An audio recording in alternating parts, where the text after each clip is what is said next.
Hello friends, welcome to my channel. ಇವತ್ತಿನ ವಿಡಿಯೋದಲ್ಲಿ ಎಲ್ಲರಿಗೂ ತುಂಬ ಇಷ್ಟ ಆದ ಮತ್ತು ರಸ್ತೆ ಬೀದಿಯ ಅಂಗಡಿಗಳಲ್ಲಿ ಸಿಗುವಂತಹ ರುಚಿಯಾದ ಪಾನಿಪುರಿಯನ್ನು ಮನೆಯಲ್ಲೇ ಹೇಗೆ ಮಾಡ್ಕೊಳ್ಳೋದು ಅನ್ನೋದನ್ನು ನಾನು ಈ ವಿಡಿಯೋದಲ್ಲಿ ಹೇಳ್ತಾ ಇದ್ದೀನಿ.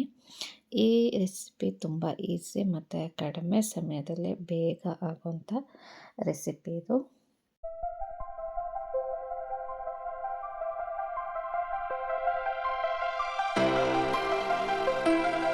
ಮೊದಲು ಈ ಪಾನಿಪುರಿಗೆ ಬೇಕಾದಂಥ ಪಾನಿ ಹೇಗೆ ಮಾಡ್ಕೊಳ್ಳೋದು ಅನ್ನೋದನ್ನು ನಾನೀಗ ಹೇಳ್ತಾ ಇದ್ದೀನಿ. ಒಂದು ಮಿಕ್ಸಿ ಜಾರಿಗೆ ನಿಮಗೆ ಖಾರಕ್ಕೆ ಎಷ್ಟು ಬೇಕೋ ಅಷ್ಟು ಮೆಣಸಿನ್ಕಾಯನ್ನು ಹಾಕ್ಕೊಳ್ಳಿ. ಹಸಿಮೆಣಸಿನಕಾಯನ್ನು ನಾನು ಇಲ್ಲಿ 8 ಹಸಿಮೆಣಸಿನಕಾಯನ್ನು ಯೂಸ್ ಮಾಡ್ತಾಯಿದ್ದೀನಿ. ನೀವು ನಿಮ್ಮ ಖಾರಕ್ಕೆ ತಕ್ಕಾಗೆ ಮೆಣಸಿನ್ಕಾಯಿನ ನೀವು ಇಲ್ಲಿ ಹಾಕ್ಕೋಬೋದು. ಹಾಗೆ ನಾನಿಲ್ಲಿ ಸ್ವಲ್ಪ ಪುದೀನ ಸೊಪ್ಪನ್ನು ಕೂಡ ಚೆನ್ನಾಗಿ ವಾಶ್ ಮಾಡಿ ಹಾಕ್ಕೊತಾ ಇದ್ದೀನಿ. ಹಾಗೆ ನಾನು ಸ್ವಲ್ಪ ಕೊತ್ತಂಬರಿ ಸೊಪ್ಪನ್ನು ಕೂಡ ನಾನು ಇದಕ್ಕೆ ಆ್ಯಡ್ ಮಾಡ್ಕೊತಾ ಇದ್ದೀನಿ. ಹಾಗೆ ನಾನಿಲ್ಲಿ ಶುಂಠಿ ಬೆಳ್ಳುಳ್ಳಿ ಪೇಸ್ಟನ್ನು ಇದಕ್ಕೆ ಸೇರಿಸ್ಕೊತಾ ಇದ್ದೀನಿ. ನೀವು ಶುಂಠಿ ಬೆಳ್ಳುಳ್ಳಿ ಪೇಸ್ಟನ್ನು ಇದ್ದರೆ ಶುಂಠಿ ಬೆಳ್ಳುಳ್ಳಿ ಪೇಸ್ಟ್ ಹಾಕ್ಕೊಳ್ಳಿ, ಇಲ್ಲ ಅಂದರೆ 1 ಇಂಚು ಶುಂಠಿ ಮತ್ತು ಸ್ವಲ್ಪ ಬೆಳ್ಳುಳ್ಳಿನ ಹಾಕ್ಕೊಳ್ಳಿ. ಹಾಗೆ ನಾನು ಇದಕ್ಕೆ ಸ್ವಲ್ಪ ಜೀರಿಗೆನೂ ಇದ್ರ ರುಬ್ಬೋಕ್ಕೆ ಹಾಕ್ಕೊತಾ ಇದ್ದೀನಿ. ಇಷ್ಟು ಹಾಕ್ಕೊಂಡು ಚೆನ್ನಾಗಿ ಪೇಸ್ಟ್ ಮಾಡ್ಕೊಬೇಕು.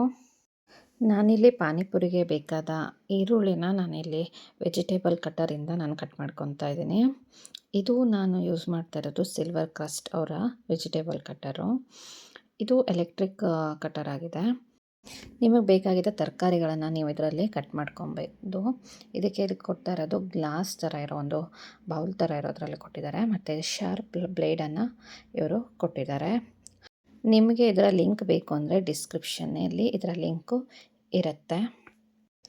ನಾನಿಲ್ಲಿ ನನಗೆ ಪಾನಿಪುರಿಗೆ 3 ಈರುಳ್ಳಿ ಬೇಕು. ಸೊ ಅದಕ್ಕೆ ನಾನು 3 ಈರುಳ್ಳಿನ ಹಾಫಾಗಿ ಕಟ್ ಮಾಡಿಬಿಟ್ಟು ನಾನು ಇದರಲ್ಲಿ ಇದು ಕಟ್ಟರ್ ಮಷೀನನ್ನು ಈ ಥರ ಫಿಕ್ಸ್ ಮಾಡಿ ನಾನು ಈರುಳ್ಳಿನ ಚಿಕ್ಕದಾಗಿ ಕಟ್ ಮಾಡಿಸ್ಕೊತಾ ಇದ್ದೀನಿ. ಇಲ್ಲಿ ಲೆವೆಲ್ 1 ಮತ್ತು 2 ಅಂತ 2 ಆಪ್ಷನ್ ಇರುತ್ತೆ. ನಿಮಗೆ ಯಾವ ಲೆವೆಲಲ್ಲಿ ಈರುಳ್ಳಿ ಸ್ಪೀಡಲ್ಲಿ, 1 ಸ್ಪೀಡಲ್ಲಿ ಬೇಕೋ, ಸೆಕೆಂಡ್ ಸ್ಪೀಡಲ್ಲಿ ಬೇಕೋ ಆ ಸ್ಪೀಡಲ್ಲಿ ನೀವು ಈರುಳ್ಳಿನ ಕಟ್ ಮಾಡ್ಕೊಬೋದು. ನಾನು ಯಾವಾಗಲೂ ಸೆಕೆಂಡ್ ಸ್ಪೀಡಲ್ಲಿ ಈರುಳ್ಳಿನ ಕಟ್ ಮಾಡ್ತೀನಿ. ಬೇಗ ಆಗುತ್ತೆ ಮತ್ತು ಚಿಕ್ಕದಾಗೂ ಕಟ್ ಆಗುತ್ತೆ. ಈ ಥರ ಎಲೆಕ್ಟ್ರಿಕ್ ವೆಜಿಟೇಬಲ್ ಕಟ್ಟರನ್ನು ಯೂಸ್ ಮಾಡೋದ್ರಿಂದ ಬೇಗನೂ ಕೆಲಸ ಆಗುತ್ತೆ ಮತ್ತು ಟೈಮು ಸೇವ್ ಆಗುತ್ತೆ. ಹಾಗೆ ಈ ಈರುಳ್ಳಿ ನೋಡಿ ಎಷ್ಟು ಚೆನ್ನಾಗಿ ಚಿಕ್ಕದಾಗಿ ಕಟ್ಟಾಗಿದೆ ಅಂತ.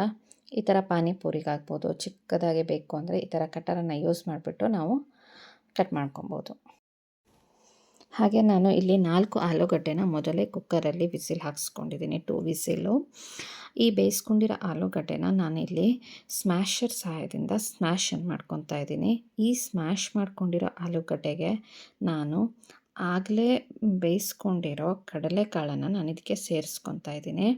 ಕಡಲೆಕಾಳು ನಾನಿಲ್ಲಿ 8 ವಿಸಿಲನ್ನು ಹಾಕ್ಕೊಂಡಿದ್ದೀನಿ. ಹಾಗೆ ಇದಕ್ಕೆ ನಾನು ಸ್ವಲ್ಪ ಗರಂ ಮಸಾಲನ ಹಾಕ್ಕೊತಾ ಇದ್ದೀನಿ ಮತ್ತು ಸ್ವಲ್ಪ ಚಾಟ್ ಮಸಾಲ ಕೂಡ ಸೇರಿಸ್ಕೊತಾ ಇದ್ದೀನಿ. ಆಮೇಲೆ ಸ್ವಲ್ಪ ಖಾರದ ಪುಡಿನೂ ಸೇರಿಸ್ಕೊತಾ ಇದ್ದೀನಿ. ಇಲ್ಲಿ ಖಾರ ನಿಮಗೆ ಎಷ್ಟು ಖಾರ ಬೇಕು ಅಂತ ನೋಡಿಕೊಂಡು ಹಾಕ್ಕೊಳ್ಳಿ, ಯಾಕೆಂದರೆ ನಾವು ಪಾನಿಗೂ ಖಾರನ ಆ್ಯಡ್ ಮಾಡಿರ್ತೀವಿ. ಹಾಗೆ ಸ್ವಲ್ಪ ಧನಿಯಾ ಪೌಡರ್ ಕೂಡ ಆ್ಯಡ್ ಮಾಡ್ಕೊತಾ ಇದ್ದೀನಿ. ಇಲ್ಲಿ ಸ್ವಲ್ಪ ಮತ್ತು ಪೆಪ್ಪರ್ ಪೌಡರ್ ಕೂಡ ಸೇರಿಸ್ಕೊತಾ ಇದ್ದೀನಿ. ಹಾಗೆ ಆಗಲೇ ಹೆಚ್ಚಿಟ್ಕೊಂಡ ಈರುಳ್ಳಿನೂ ನಾನು ಇಲ್ಲಿ ಸೇರಿಸ್ಕೊತಾ ಇದ್ದೀನಿ. ಆಮೇಲೆ ಇದಕ್ಕೆ ಸ್ವಲ್ಪ ಹುಣಸೆ ಹಣ್ಣಿನ ರಸನ ಸೇರಿಸ್ಕೊಂಡು ನಿಧಾನ ಮಿಕ್ಸ್ ಮಾಡ್ಕೊತಾ ಇದ್ದೀನಿ.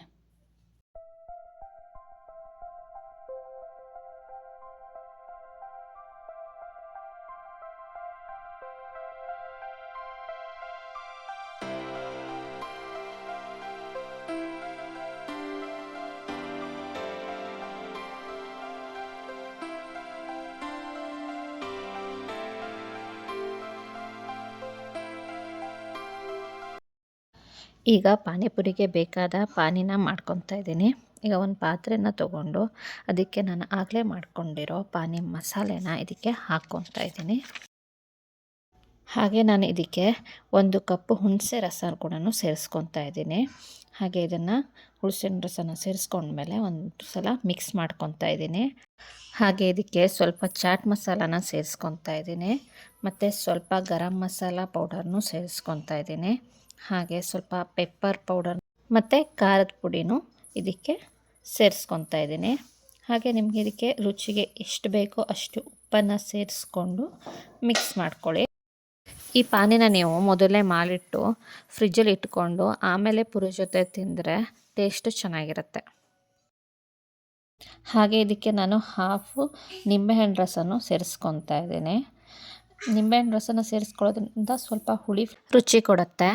ಅದಕ್ಕೆ ನಿಂಬೆಹಣ್ಣನ್ನು ಇಲ್ಲಿ ನಾನು ಸೇರಿಸ್ಕೊತಾ ಇದ್ದೀನಿ. ಮತ್ತು ನಾನು ಇದಕ್ಕೆ ಐಸ್ ಕ್ಯೂಬನ್ನು ಕೂಡ ಹಾಕ್ಕೊತಾ ಇದ್ದೀನಿ. ಸ್ವಲ್ಪ ಪಾನಿ ತಣ್ಣಗಿದ್ರೆ ಚೆನ್ನಾಗಿರುತ್ತೆ ಅಂತ. ಈ ಐಸ್ ಕ್ಯೂಬ್ ಹಾಕೋದು ಆಪ್ಷನಲ್ಲು, ನಿಮಗೆ ಬೇಕಾದರೆ ನೀವು ಹಾಕ್ಕೊಳ್ಳಿ.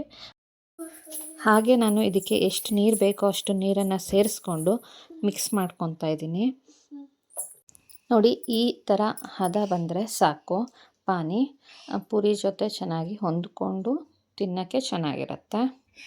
ಹಾಗೆ ಇದಕ್ಕೆ ನಾನು ಕಟ್ ಮಾಡ್ಕೊಂಡಿರೋ ಈರುಳ್ಳಿನೂ ಕೂಡ ಇದಕ್ಕೆ ಸ್ವಲ್ಪ ಸೇರಿಸ್ಕೊಂಡು ಮಿಕ್ಸ್ ಮಾಡ್ಕೊತಾ ಇದ್ದೀನಿ.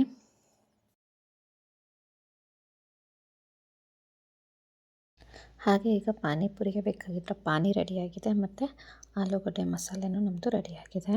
ನಾನು ಈಗ ಈ ಆಲೂಗಡ್ಡೆ ಮಸಾಲೆಗೆ ಸ್ವಲ್ಪ ಪಾನಿನ ಹಾಕ್ಕೊಂಡು ಮಿಕ್ಸ್ ಮಾಡ್ಕೊತಾ ಇದ್ದೀನಿ. ಇದರಿಂದ ಆಲೂಗಡ್ಡೆ ಮಸಾಲೆ ಸ್ವಲ್ಪ ಗಟ್ಟಿ ಹಾಕಿದ್ರೂ ಸ್ವಲ್ಪ ತೆಳುವಾಗುತ್ತೆ. ಹಾಗೆ ಈ ಆಲೂಗಡ್ಡೆ ಮಸಾಲೆಗೆ ಪಾನಿ ಹಾಕೋದ್ರಿಂದ ಆಲೂಗಡ್ಡೆ ಮಸಾಲೆಗೆ ಸ್ವಲ್ಪ ಟೇಸ್ಟು ಆ್ಯಡ್ ಆಗುತ್ತೆ. ಪಾನಿದು ತಿನ್ನೋಕ್ಕೂ ಚೆನ್ನಾಗಿರುತ್ತೆ. ಇಷ್ಟು ಮಾಡಿಕೊಂಡ್ರೆ ಪಾನಿಪುರಿ ರೆಡಿ. ಈಗ ಪಾನಿಪುರಿಯ ಫೈನಲ್ ಸ್ಟೇಜು.